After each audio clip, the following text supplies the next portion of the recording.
আসসালামু আলাইকুম রহমতুল্লাহ। প্রথমে সবার কাছে ক্ষমা চেয়ে নিচ্ছি। কেন ক্ষমা চাইতেছি এটা আপনারা ভিডিওটা কন্টিনিউ শেষ পর্যন্ত দেখলেই বুঝতে পারবেন। দেখেন, কিশোরগঞ্জের বয়েস অফ সাইদ ভাই কিছুদিন আগে ভাই এখনো অসুস্থ আছে, ওনার লিভার ক্যান্সার হয়েছে। তো উনি চিকিৎসা নেওয়ার জন্য ইন্ডিয়াতে গেছিল, অনেক বেশি টাকা খরচ হইতেছে, এই জন্য উনি বাড়িতে চলে আসছে। তো ওনার এখন আর চিকিৎসা হইতেছে না। তারপরও আমার হাতে কেন এটা, তো এটা আমি আপনাদের কাছে ক্লিয়ার করতেছি। গত 1.5 মাস আগে যখন সাইদ ভাইয়ের 30 লক্ষ টাকার প্রয়োজন ছিল, তখন কিন্তু সবাই সাইদ ভাইয়ের জন্য ফান্ড কালেকশন করছিল। তো আমি কিশোরগঞ্জের একজন কন্টেন্ট ক্রিয়েটর হিসাবে প্রবাসী থেকেও আমি চাইছিলাম যে সাইদ ভাইয়ের জন্য কিছু একটা যেন করতে পারি। সেই জন্য আমি চলে গেছিলাম আমার কোম্পানির লোকদের কাছে সাইদ ভাইয়ের জন্য ফান্ড কালেকশন করার জন্য। তারপরে যাওয়ার পরে আমি তাদের কাছে সাড়া পাই নাই, বেশি সাড়া পাই নাই, কয়েকজন ছাড়া। কারণ আমার যে কোম্পানির লোকেরা আছে তারাও সবাই নতুন, 3 মাস 4 মাস হয়েছে আইছে। এছাড়াও যখন আমি ফান্ড কালেকশন করা হয়েছে তখন ছিল মার্চ মাসের শেষের দিকে, তখন তাদের হাতে টাকা ছিল না, এই জন্য আমি তেমন সাড়া পাইনি। তারপরে আমি আরেকটা উদ্যোগ নিলাম, সেটা হলো যে আমার কোম্পানিতে যারা আসছে তারা নতুন, সৌদি আরবে নতুন আসলে সরকারি কিছু অ্যাপস আছে, এগুলাতে সেট আপ করতে হয়।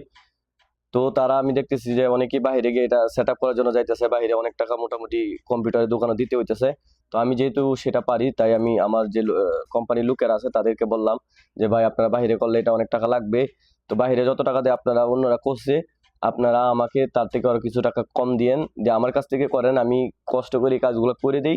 তো এই টাকাটা আপনি আমাকে দিলে আমি এই টাকাটা সাইদ ভাইকে দেবো, যেহেতু ফান্ড কালেকশন করতে পারতেছি না, কেউ সাড়া দিচ্ছে না। তারপরে আমি তাদেরকে বলার পরে আমাদের একটা কোম্পানির একটা হোয়াটসঅ্যাপ গ্রুপ আছে, গ্রুপের মধ্যে আমি বলার পরে অনেকে আসছে। অনেকে আসার পরে অনেকে যখন আসছে, আসার পরে আমি কাজটা করে দেওয়ার পরে তারা বলতেছে যে ভাই স্যালারি আসতে টাকা দিব। তো মার্চ মাসের শেষে মানে এপ্রিলের শুরুতে দুঃখজনকভাবে তাদের স্যালারিটা আসে নাই। কোম্পানিটা যেহেতু নতুন, সেহেতু তাদের স্যালারিটা অনেক সময় 2 মাস পরে দেয়, অনেক সময় 1 মাস পরেই দিয়ে দেয়, কিন্তু মার্চ মাসের স্যালারিটা এপ্রিল মাসের শুরুতে দেয় নাই। না দেওয়ার কারণে দীর্ঘ 2 মাস পরে গতকালকে তাদেরকে স্যালারি দেওয়া হয়। স্যালারি দেওয়ার পরে তো তারা নিজ ইচ্ছায় আমার কাছে আসে নাই, বাংলাদেশি মানুষ তো আপনারা বুঝেনি।